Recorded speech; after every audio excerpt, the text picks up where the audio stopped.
Sir చూద్దాం sir. ఆయన అన్నా హజారే అంటే గుర్తొచ్చింది. అన్నా హజారే కూడా 2-3 సార్లు కేజ్రీవాల్కి వ్యతిరేకంగా వ్యాఖ్యలు చేసినటువంటి పరిస్థితి, అరెస్ట్ అయిన సందర్భంలో కావచ్చు, మొన్న ఎలక్షన్ మూమెంట్లో కూడా కావచ్చు.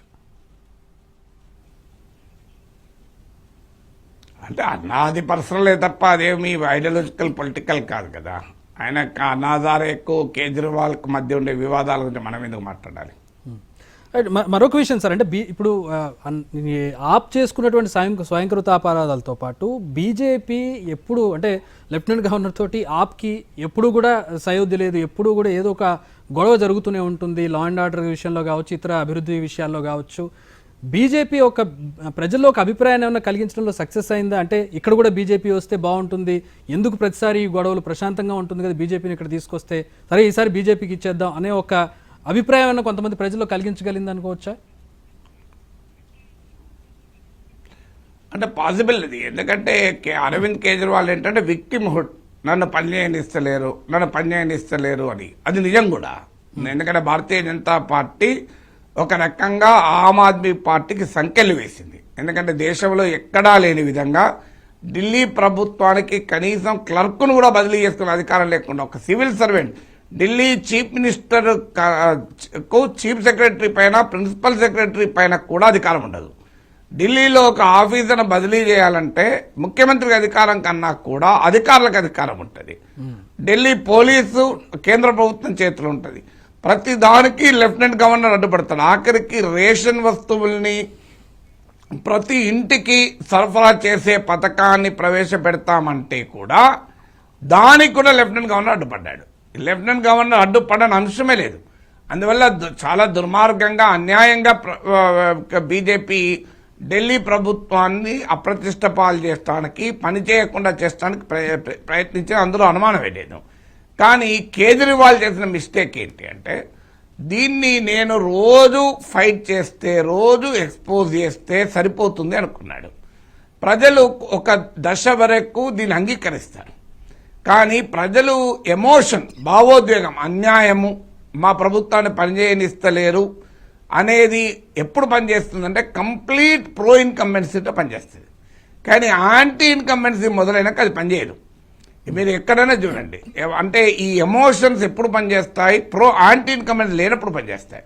మీకు చంద్రబాబు నాయుడు పైన అలిపిరిలో ఘటన జరిగాక చంద్రబాబు నాయుడు ఏమంచనా వేశాడు, మా నక్సలైట్లు నాపై హత్యా ప్రయత్నం చేశారు కనుక సింపతి వస్తుందని ఎన్నికల ముందుకు జరిపాడు. ఏమైంది? అలిపిరిలో చంద్రబాబు నాయుడు పైన హత్యా ప్రయత్నం జరిగినాక ఎన్నికలైతే ప్రజలు ఓటేలే టీడీపీకి. అంటే ఎందుకంటే అప్పటికే యాంటీ ఇన్కంబెన్సీ మొదలైంది. ఏదైనా విక్టిమ్హుడ్ పాలిటిక్స్ అనేది యాంటీ ఇన్కంబెన్సీ మొదలైనప్పుడు పనిచేయదు. మీకు కరెక్ట్గా చంద్రబాబు నాయుడు అరెస్ట్ చూడండి, జగన్మోహన్ రెడ్డి అరెస్ట్ ఎప్పుడు చేశాడు? యాంటీ ఇన్కంబెన్సీ మొదలైనకే చేశాడు. దానివల్ల మీకు చంద్రబాబు నాయుడు ప్లస్ అయింది. అదే మీకు చంద్రబాబు నాయుడు పట్లనే వ్యతిరేకతున్న సమయంలో అరెస్ట్ చేసి ఉంటే ఈ డ్యామేజ్ జరిగేది కాదు. అందువల్ల ఎప్పుడైతే కేజ్రీవాల్ ప్రో ఇన్కంబెన్సీ ఉన్న సమయంలో లెఫ్టినెంట్ గవర్నర్ పైన, కేంద్రం పైన ఎంత ఫైట్ చేసినా జనం యాక్సెప్ట్ చేశారు. కానీ ఎప్పుడైతే యాంటీ ఇన్కంబెన్సీ మొదలైందో ఆ ఫైట్ పట్ల ప్రజల పర్సెప్షన్ మారిపోతుంది. ఏంది గోలా, ఎప్పటికీ ఏంది ఈ గోలా అనేటువంటి భావన పెరుగుతుంది. సో ఉదాహరణకు మీరు మీ పక్కింట్లో సెలబ్రేషన్ జరుగుతుంది, మంచిగా పాటలు పెడతారు, బయట మీరు బ్రహ్మాండంగా మీరు కూడా ఎంజాయ్ చేస్తారు. 1 గంట ఎంజాయ్ చేస్తారు, 2 గంటలు ఎంజాయ్ చేస్తారు, 3 గంటలు ఎంజాయ్ చేస్తారు, మీరు డాన్స్ చేస్తారు. 15 గంటల తర్వాత కూడా అదే పాటలు పెట్టారనుకోండి బయట, ఆ ఇంట్లోకి ఏమైనా ఎంజాయ్మెంట్ ఉంటుందేమో కానీ పక్కింట్లోకి ఎంజాయ్మెంట్ ఎప్పుడు ఉండదు. ఇదేందా గోలా అంటారు. ఎందుకు మరి? అదే అంటే పక్కింట్లో పాటలు పెడితే ఎంజాయ్ చేసిన ఇంటి వారు 1 గంట, 2 గంటలు, 3 గంటల తర్వాత చిరాకు ఎందుకు పడుతున్నారు? అందువల్ల అంటే ఎప్పుడు కూడా ప్రజల మూడ్ మారుతుంది. ఇక్కడ కూడా ఏం జరుగుతుందంటే అదే పబ్లిక్ పర్సెప్షన్. అంటే ఆ పబ్లిక్ నిరంతరం ఫైట్ అయినా ఏంటి గోలా. ఇప్పుడు భార్యాభర్తలు కొట్లాడుకుంటూనే ఉంటారు.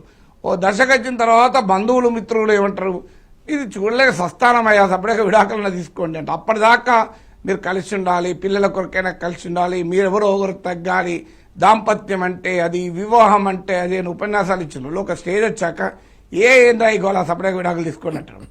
అందువల్ల అదే జరిగింది. Law of diminishing returns and ఎకనామిక్స్లో సూత్రం.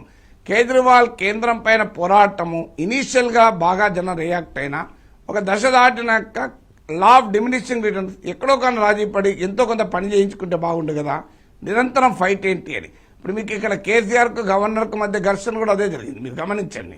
గవర్నర్ తప్పలేదా? చాలా విషయాల్లో గవర్నర్దే తప్పు. కానీ జనం ఏం చేశారు, గవర్నర్ తప్ప అన్నది బీజేపీని శిక్షించారా? శిక్షించలే. మీరు చూడండి, బీఆర్ఎస్ శిక్షించారు. అందుకే మీరు కాంగ్రెస్ ప్రభుత్వం, ఇప్పుడు బీఆర్ఎస్ ప్రభుత్వం ఉన్నా బీజేపీ గవర్నరే, కేసీఆర్ ప్రభుత్వం ఉన్నా బీజేపీ గవర్నరే, రేవంత్ రెడ్డి ప్రభుత్వం ఉన్నా బీజేపీ గవర్నరే కదా. మరి ఎందుకు పంచాయతీ లేదు ఇప్పుడు? మీరు ఇక్కడ తెలంగాణలో మీకు అర్థమవుతుంది. అంటే అప్పుడు కేసీఆర్ ఏమనుకున్నారంటే, ఈ పంచాయతీ నాకు ఉపయోగపడుతుంది, నాకు విక్టిమ్హుడ్ అనేది ఉపయోగపడుతుంది, తెలంగాణ సెంటిమెంట్ పండుతుంది అనుకున్నాడు. కానీ ఏం జరిగింది, ప్రజలు anti incumbency మొదలైనాక victimhood politics పనిచేయమని prove అయిందా లేదా? యాంటీ ఇన్కంబెన్సీ మొదలు కాకముందు విక్టిమ్హుడ్ పనిచేస్తుంది. ఒక ప్రో ఇన్కంబెన్సీ ఉన్నప్పుడు విక్టిమ్హుడ్ పనిచేస్తుంది. యాంటీ ఇన్కంబెన్సీ వచ్చాక విక్టిమ్హుడ్ పాలిటిక్స్ పనిచేయవు. అందువల్ల ఎప్పుడు ఒకే స్ట్రాటజీ పనిచేయదు. Political parties grass roots feedback ఆధారంగా నిరంతరం రీఇన్వెంట్ చేసుకోవాలి. నీకు ఎంత గొప్ప ఐడియాలజీ ఉన్నా, ఎంత గొప్ప ఆర్గనైజేషన్ ఉన్నా, ఎంత కమిటెడ్ క్యాడర్ ఉన్నా, ఎంత దూరదృష్టి ఉన్న లీడర్షిప్ ఉన్నా, పబ్లిక్లో నీకు ఎంత మంచి పర్సెప్షన్ ఉన్నా, అది రాజకీయాలకు కానీ వ్యాపారం కానీ, గ్రౌండ్ లెవెల్ ఫీడ్బ్యాక్ తీసుకొని నిరంతరం నువ్వు రీఇన్వెంట్ చేసుకోకపోతే you will not succeed in politics. ఎందుకంటే మారుతూ ఉంటుంది ప్రజల మూడు. నేను నా యూట్యూబ్ ఛానల్లో గత 15 రోజులుగా ట్రంప్ చర్యల మీద చాలా వీడియోలు పెట్టాను. మీరు గమనించండి, ఇనీషియల్గా బాగా వ్యూస్ వచ్చాయి, రోజు రోజు తగ్గుతున్నాయి. నేను ఇన్ఫోసిస్లో 700 మంది మీరు తొలగించింది పెడితే 50,000 మంది చూశారు.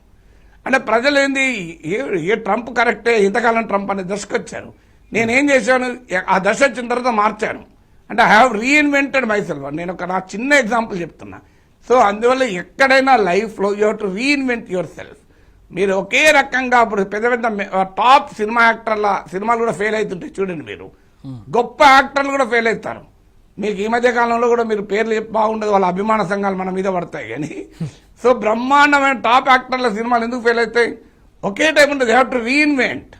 ఎక్కడైనా రీఇన్వెంట్ చేసుకున్న వాళ్ళే సక్సెస్. బీజేపీ కొన్న గొప్పతనం ఏంటంటే, BJP is a party that can continuously reinvent it self. అందుకే మీరు చూడండి, 2024 ఎలక్షన్స్లో 63 సీట్లు తగ్గాక వరుస పెట్టి చూడండి, హర్యానా గెలిచింది, మహారాష్ట్ర గెలిచింది, లోక్సభ ఎలక్షన్ రిజల్ట్ను మార్చేసింది. ఇవాళ ఢిల్లీలో కూడా మీరు నెంబర్స్ ఎలా ఉన్నా బీజేపీ గెలిచినట్లే కదా. అవును సార్. సో అందువల్ల ఎందుకు రీఇన్వెంట్ చేయగలుగుతుందంటే, బీజేపీకి గ్రాస్ రూట్స్ వర్కర్స్ ఉన్నారు, పార్టీ ఆర్గనైజేషన్ ఉంది, ఆర్ఎస్ఎస్ ఉంది. నిరంతరం ఆ ఫీడ్బ్యాక్ రావడం వల్ల రీఇన్వెంట్ చేసుకోగలుగుతున్నారు.